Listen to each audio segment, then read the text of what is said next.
Mike Owens here. I'm joined by Luke Thomas, one half of the award-winning Morning Kombat, and in my opinion, the best fight analyst in the game.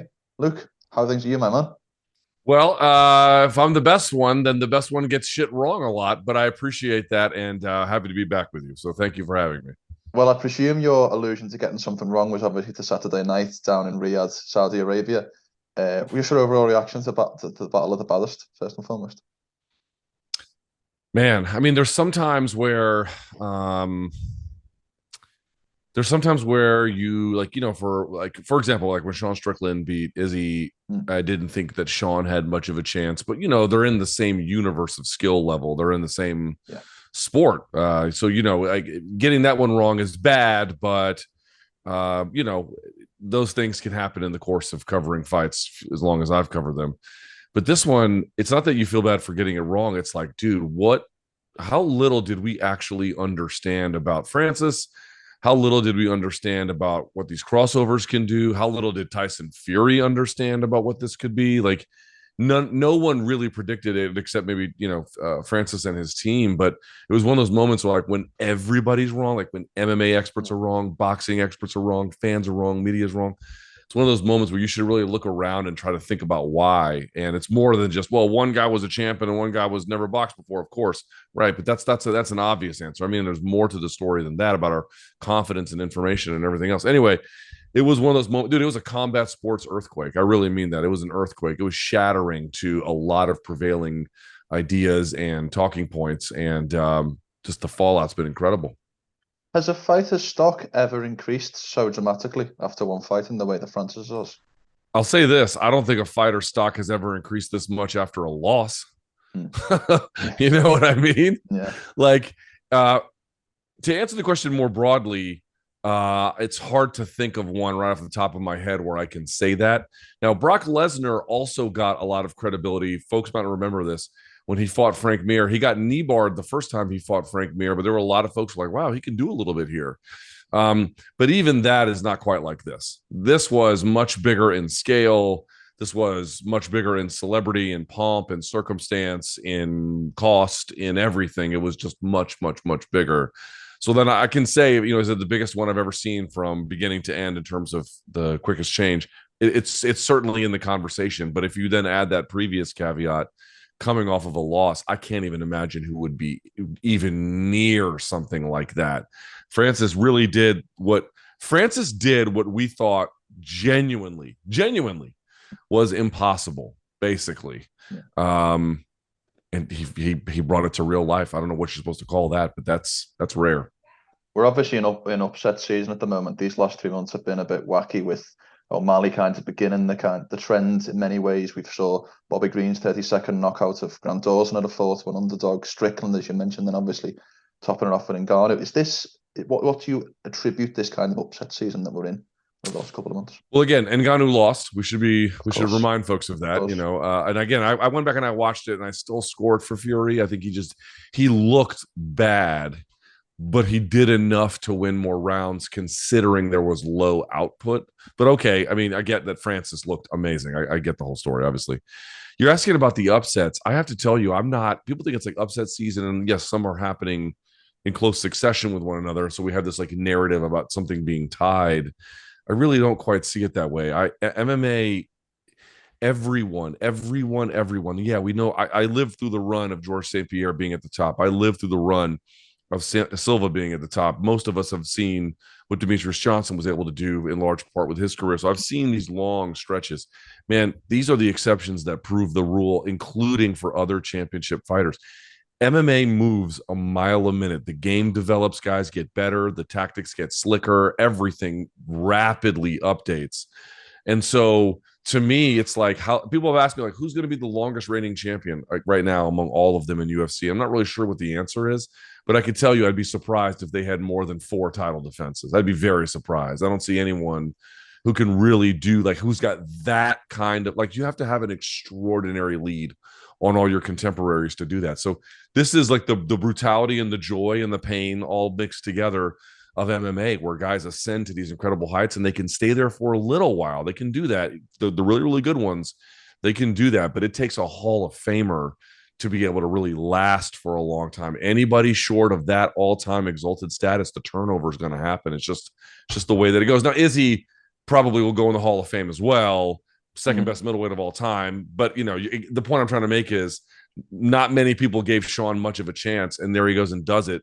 MMA is very, very, very, very difficult to stay on top of. It's just too hard.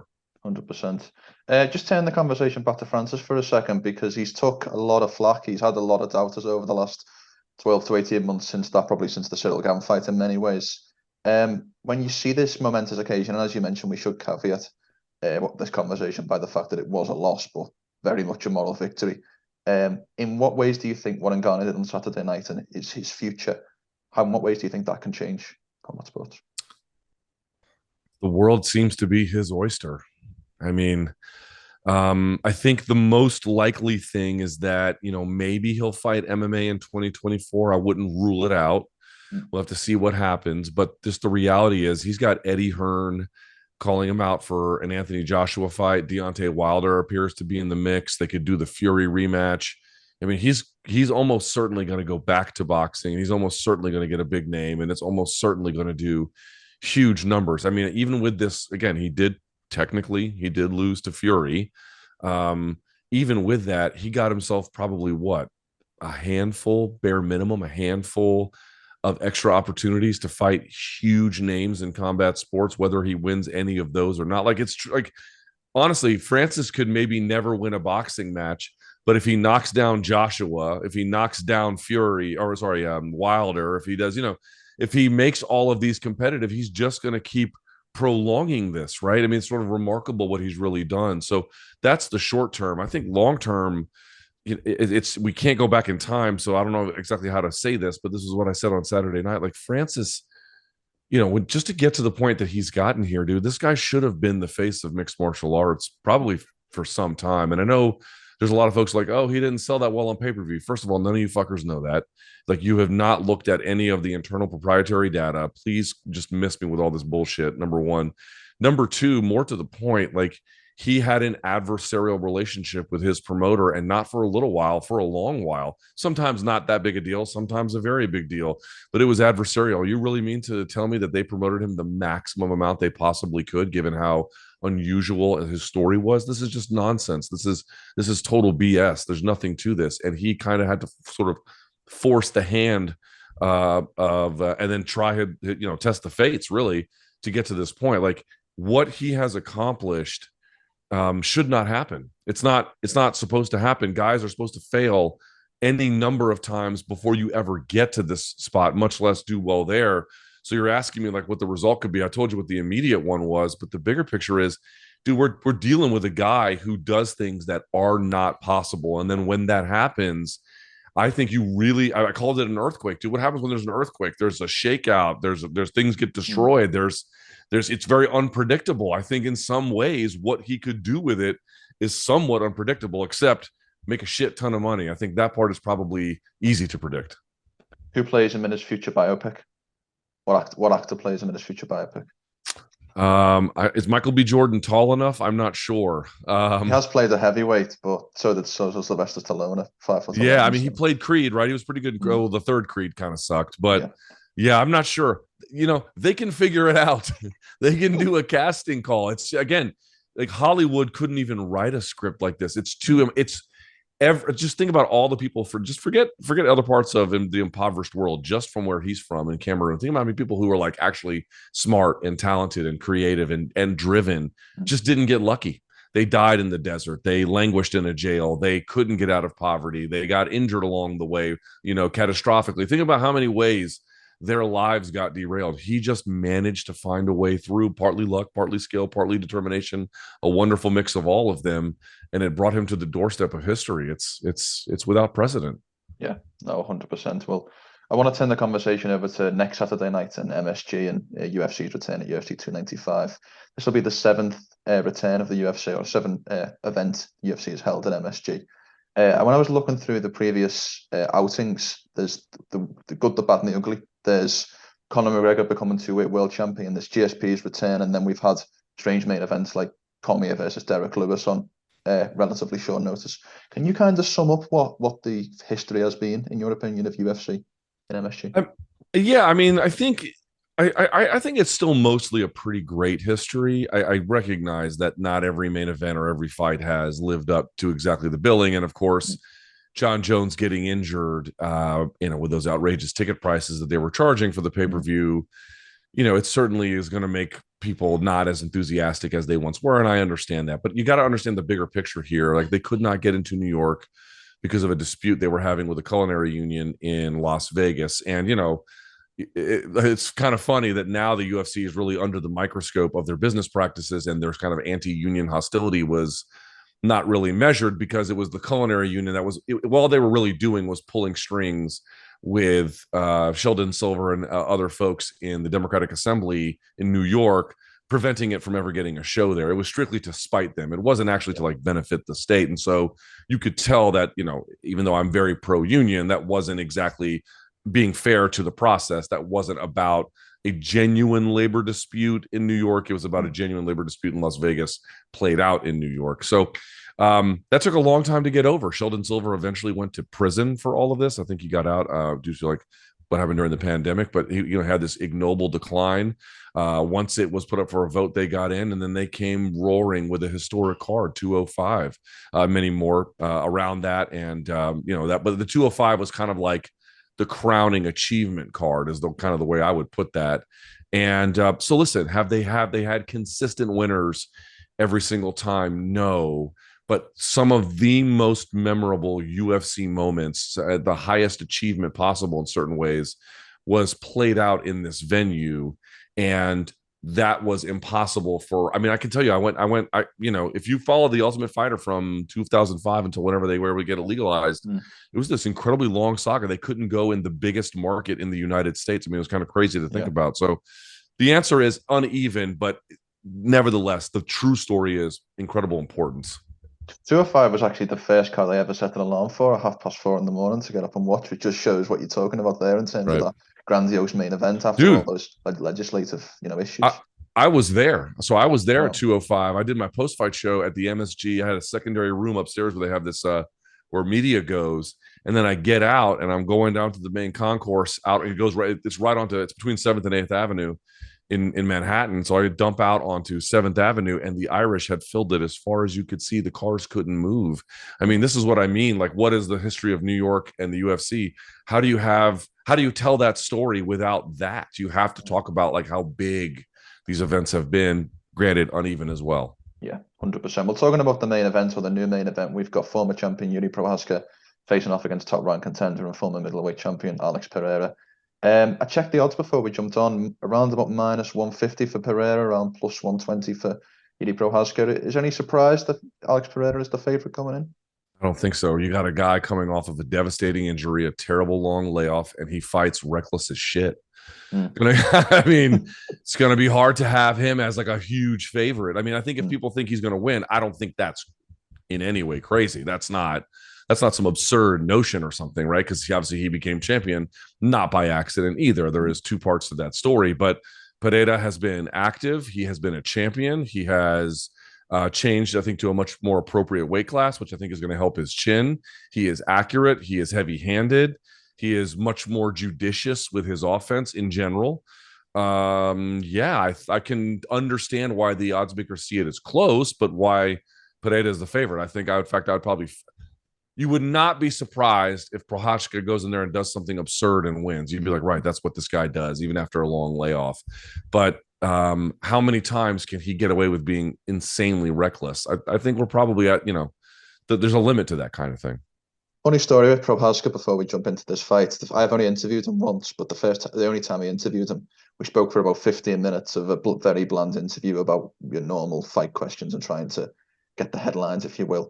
And realizing it wasn't going well, I previously saw that his favorite book is Musashi's The Book of Five Rings. So I brought that up in conversation, and we were then on for 35 minutes talking about samurai and Bushido code, which was a funny old conversation. But talking about Prochazka, who's obviously been away now, we're coming up to 18 months in December. He'll just fall shy of that. In what ways do you expect not only the layoff, but perhaps also the shoulder injury to potentially have changed Jiri's style, or can you not account for that? It's really hard to account for. I haven't had a shoulder injury like his, but the last major surgery I had was a shoulder surgery. I had a torn labrum, and they're hard to get over. They take a long time. Your shoulder is a very mobile joint. Like your knee just bends, your elbow just bends, but your shoulder goes in a lot of different directions, right? It can move.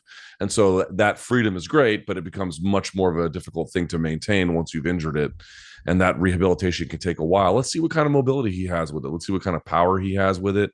The mobility is the more interesting one, because typically after shoulder surgeries, what they do is they drill down and sew it together in such a way to limit mobility. They actually don't want you to have the same mobility as you did before, because it would makes you more susceptible to re-injury. So I'd be curious to see exactly how everything looks on that end. Nevertheless, he's got a lot of different weapons, right? Yeah. And part of the thing that he does is he makes himself available to be hit because he's reckless, but he also puts himself in position to get great shots off that other folks would not be comfortable with, because he will take those risks. So it is way too hard to inventory. I think the thing I can say is a lot of times guys are like, oh yeah, he rehabbed it, he's fine. Get the fuck out of here with that. You can rehab things and they don't work the same at all. The question is, even if it doesn't work the same, is the drop off that significant that we'll notice it in a fight? Maybe not. He might notice it if he has trouble like reaching overhead or pain at night or something like that. But we may never even notice it. So it's something to pay attention to. And we've seen guys, by the way, punch, right, older guys, and then throw their shoulder out of socket. We've seen that too. I don't know if that's exactly in his future. I'm just pointing out it's worth paying attention to and not dismissing, but precisely forecasting, I couldn't possibly tell you.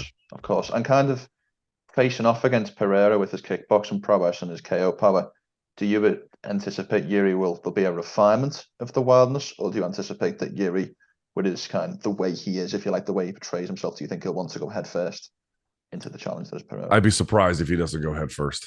I'd be very surprised. I mean, I know a lot of guys do that. You know, a lot of guys go and have this like breakneck style, and then they climb the rankings and they do pretty well, and then they lose badly, and then there's kind of like a blueprint written on them, and they don't get quite as far as they could have. But that's actually not Prochazka's story. He got all the way to the championship with it. Now that's unusual. Usually guys have some kind of reckoning moment before that. Is this the reckoning moment? I don't know.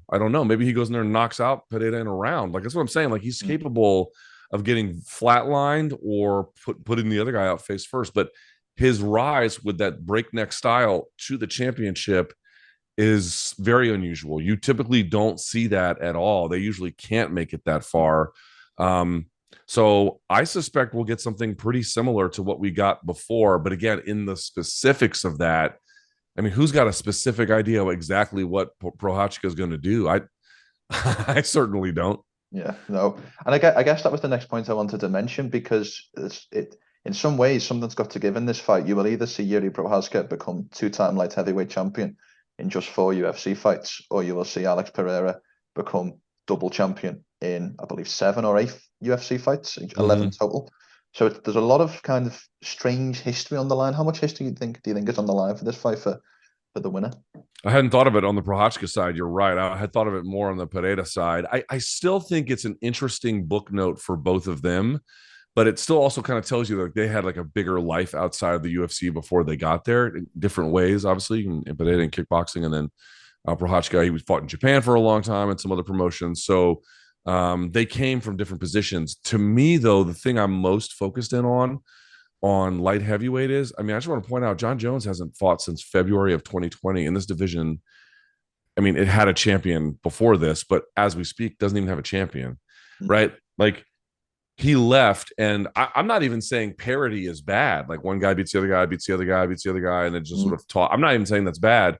I'm just saying, like, the thing that I think would be more historical is if the winner here ends up becoming a pillar of this division that holds on to the title for a great amount of time. Speaking of the previous thing we were just talking about, right?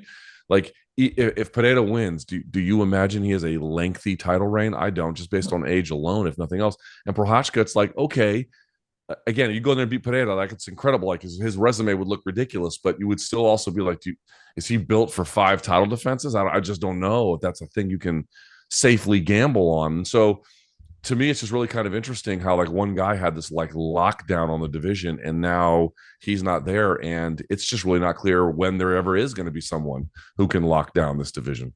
When you see performances a couple of weeks back with Islam Makhachev clearly solidifying himself, or in many people's eyes solidifying himself as quite clearly the best lightweight on the planet, and then you look at 205, there is genuinely 5 or 6 people who you could make an argument for is the best light heavyweight. You could even make an argument, dare I say, for Johnny Walker, because we just haven't seen that moment. You could make a case for Ankalaev with the strangeness surrounding the Jan Blachowicz draw. You can make a case for Jan. It's a very, very strange division, and as you mentioned, I don't know if in some ways it's probably more fun than a reigning champion beating each contender. It's kind of opened a little bit of a strange vacuum, if you like, in Jon Jones' absence over the last 3 years. This with Alex Pereira, this could be the 5th champion at light heavyweight in 3 years. It's totally unpredictable. It's all, everything about it is a giant question mark in a good way, mostly in a good way, but a giant question mark. And like you look at these cards, and you can kind of be like, all right, I think this fight might go this way, and this one might go this way, and then you look at this one, you're like, it probably won't be on the ground for much, but that's really about the only strong vibe that I've got about this one. And to your point, the rest of the division kind of feels all just part of this cycle. Yeah. And obviously, just touching on Pereira, he has the opportunity to become, in many ways, the real C4, as Henry Cejudo likes to title himself, become 2-weight world kickboxing champion, 2-weight world MMA champion. Where would you feel that would put him in terms of legacy, in terms of the greatest combat sports fighters ever, if he could accomplish such a feat? I mean, on paper, it is extraordinarily impressive, and I mean, in any way, it's extraordinarily impressive.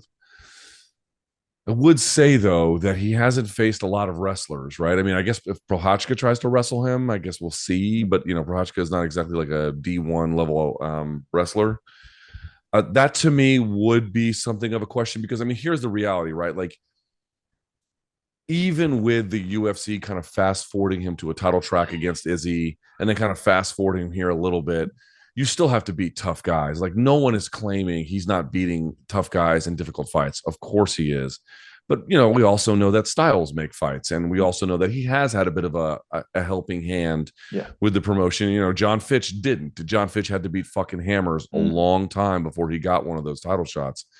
And so, listen, you get 2 titles in Glory and 2 titles in UFC, dude. You obviously did a lot right. You obviously had a great, great run. But if you're asking me to measure him against some of the very best, part of the reality of his MMA run was that it was kind of facilitated by the promoter to an extent to magnify his strengths and minimize some of his weaknesses. And so I have to I don't know if dock it against him is the right word, but you can't ignore that. You have to consider that variable.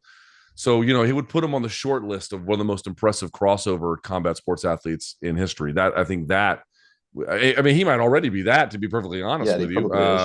But you get the next one, and it almost certainly makes it a case. But if we're going to split hairs, we would count a little bit of that against him. Yeah. Just very quickly talking on the co-main event, obviously the bit of a switch up with Sergei Pavlovich now facing Tom Aspinall for the interim heavyweight title. I know that you weren't too high on the Jon Jones Stipe Miocic fight. I know that you said it wasn't the fight that you were necessarily looking for. In some ways, is this maybe a technical upgrade? It could be. I just wasn't. People have been like, "Oh my God, it's going to be the greatest light heavyweight / heavyweight champion. It's going to be the greatest heavyweight of all time. Greatest heavyweight of all time is going to be 42. I mean, you're not that great anymore at 42. Sorry, I'm 44. I can tell you ain't that great at 42. I don't give a fuck. I mean, there's Bernard Hopkins and shit out there, but and Randy Couture, there's always a couple of dudes out there like that. But I don't think Stipe is a bum. I'm not saying he's a scrub. He deserves respect, but he's not what he once was. And I went back and I watched. When was the last time you watched Francis versus Stipe 2? When was the last time you watched that? Probably in the middle of the pandemic, maybe 18 months exactly. Ago, like you should go back and revisit that. I watched it before the Francis and Tyson Fury fight, and dude, Francis destroyed him. It wasn't close at all. Yeah, I think Stipe got in a handful of punches that did virtually nothing. That was a beatdown from Francis very clearly, and it's like he's going to have that on his physical ledger plus time off. He's already almost completely retired. People think people think that fight is great because the talking points around it are great, not the reality around it. This one is much better in any number of ways, but the major caveat, and you just have to acknowledge it, is clearly that it's happening on short notice. Now, not for Sergei, but it is happening on short notice for Tom, and it's a late switch for Sergei, or whatever the hell is going to happen for him. He was expecting to fight one of those other two guys, not this. So, it does change some things for him, I think, pretty considerably. So there's a way where Tom takes this fight, is not really prepared in the way that he should be. And like, if there's any lesson that you can learn from the second Islam and Volk fight, it's not that Volk is some bum. Of course not. That's a silly thing to say. It is to say, though, that even a pound for pound great, if he takes a fight unprepared against somebody of a high level commensurate skill level, it's all bad news at that point. It's all bad news. So there's a real way where these guys might rematch down the road. You get a completely different fight, a completely different outcome, but you get a very different one from that at UFC 295. That could happen. Now, if that is not so much on the table, although it is going to be for 5 rounds, which makes it interesting. I mean, I just don't know how you don't think that's a better fight. Tom Aspinall, one of potentially the future of the heavyweight division. Sergei Pavlovich appears to be the second coming of Francis Ngannou, and those guys are going to square off. In every way is that more interesting. Both of those guys are either in their primes or pretty goddamn close to it. They don't have nearly the amount of miles. They have much more they want to earn. They have records they want to set. They have belts they're trying to claim. They are hungry, talented, in the spot. That's what you're looking for. That's prize fighting, ladies and gentlemen. There's nothing reheated about that. You might be getting it a little quicker than you wanted, but it ain't reheated. And so I don't know what we're going to get because of the variables that we just mentioned that could derail it. You have to take it seriously. But you're talking about two guys, in Tom Aspinall and Sergei Pavlovich, who are clearly better than the rest of the pack, clearly deserve to be fighting one another, and it is an absolutely epic clash, assuming both guys are sufficiently prepared. I feel like some fighters have a style that's better suited for a short notice fight, and some fighters have a style that's less suited for a short notice fight. For example, a fighter like Colby Covington might need a full training camp to be able to have sufficient cardio to implement his takedown game, and so on and so forth.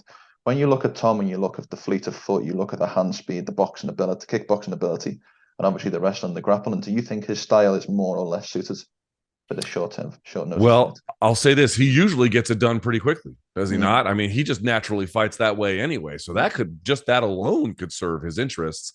And I think Tom's a smart guy, right? He's not winning by accident. He has to know that Pavlovich's power and playing with it is a horrific idea, and it has to be takedown or bust. And you go back to Pavlovich's lone UFC loss, Overeem did exactly that and then pounded him out. I mean, I would imagine it's going to be a lot easier to fight Sergei Pavlovich if his back is touching the canvas versus if his back is just open air and he's on his feet. I mean, it's a completely different ball game. And it looks to me like Tom is super skilled everywhere. And so I don't want people to think that, like I'm saying, because he's good on the ground, he's not good on the feet. He is. But if you're asking where the comparative advantage lies, he seems to be much better on the ground than the Curtis Blades thing fell apart. But short of that, against everybody else, he's fucking them up there big time. And so if I'm Tom Aspinall and his team, and it's a very good team, they have to realize, one, the longer this goes, it probably, I don't know how much it would favor Sergei. I think he's in good shape, but he's a big, strong dude. Is he going to be fresh as a daisy, minute 22? I doubt it. But to that point, he is going to be dangerous as shit up front, avoiding that, really minimizing that, tying him up, and then taking him to the ground, which will tire Pavlovich out. Aspinall, tremendous skill level down there. And, one thing that folks sleep on, for example, like Tom's such a big guy, he can get Kimura from half guard on top. A lot of people actually can't do that. They actually don't have the physical length and the dimensions to do it from that position. They usually have to move to side or right, north south. He can do it on top half guard. It's very, very unique. And so leaning on his unique gifts and his well-developed skills and his comparative advantages, I think will just make for a short fight anyway if he can really do that. I'm getting similar vibes to UFC 213, where Robert Whittaker and Yoel Romero squared off for the interim middleweight championship. Whittaker famously won that fight and squared off against Bisping, and then I believe 3 weeks later, Bisping versus GSP was announced for 217. Basically, the interim title wasn't needed, and then when GSP won, Robert Whittaker was elevated to full champion. Could you envisage it, or do you envisage a similar scenario with this, or do you think the winner of Jones Miocic sticks around for the winner of Pavlovich? I think both of those guys are gone. I will say, Miocic for sure. I would bet my house that he doesn't fight anybody else. Okay. The Jones one, I think he also won't. It could get interesting if by the time Jones is back, Miocic gets interested, or Miocic just, throws the towel in and says he's sick of waiting, doesn't want to do it anymore, whatever. Or if like one of these guys wins at 295 and then goes on like, a bit of a rampage in terms of defending it, I think the public appetite might change. Right at that point, let's say it's Aspinall. Let's say Aspinall wins, like just beats the bejesus out of Sergei Pavlovich, and then beats Jailton Almeida if he ends up winning against Curtis Blades or whoever, the winner of that fight or whatever. Well, I guess Curtis Blades is out, so it's Jailton Almeida versus Derek Lewis. If it's Derek Lewis, I would give Aspinall a very strong chance. Almeida probably a similar one as well. But you get the idea. If he just goes in there and just starts beating these guys, and he's like clearly the guy, right? He's clearly the guy that is either the best of this division or who everybody who at the top should be looking for. And then, we haven't seen John in forever. We haven't seen Stipe in forever. And they're going to have this fight while Tom's just sitting there. I'm not saying that it won't happen, but that could change it. But I just don't think John is really interested in fighting the next new crop of fast twitch, good footwork, world-class team heavyweights. I just don't think that's really what he wants to spend a ton of time doing. So there's a good chance that next Saturday night is not the interim heavyweight title, but the heavyweight title in 6 to 8 months time. I fully expect it that whoever wins that, not that I don't know who'll be the champion by the time John comes back. I don't know. So that it could change hands, but I will say that the division starts anew at UFC 295. That's the reset moment. That to me, I look at the guy who wins the interim champion as the real champion. I really, and I know everyone, I got this weird history with Jones, and people think I'm bagging him. I'm really not. Maybe Jones could beat Aspinall, right? Maybe Jones could beat Pavlovich, but the point being is he's 37, or he will be. He's fucking getting old too. Getting old sucks. It's hard for all of us. And he could beat those guys. I think that he's at a point where he doesn't have to make those choices. Tom is, Sergei is, and that's the difference. Yeah, I completely agree. Luke, thank you so much for your time today. It was great to get your thoughts on the Battle of the Baddest, and also to preview this main and co-main for UFC 295. As someone who watches a lot of your content, consumes a lot of your content, it was really very grateful to get your time and to preview these events. So thank you so much for your time, and I wish. Yeah, I appreciate you as well, and enjoy your next stay in Los Estados Unidos. Be careful, all right? Have a good time. Make sure to subscribe to the LowKick MMA YouTube channel for all the latest news, event previews, and interviews with some of the biggest stars in MMA.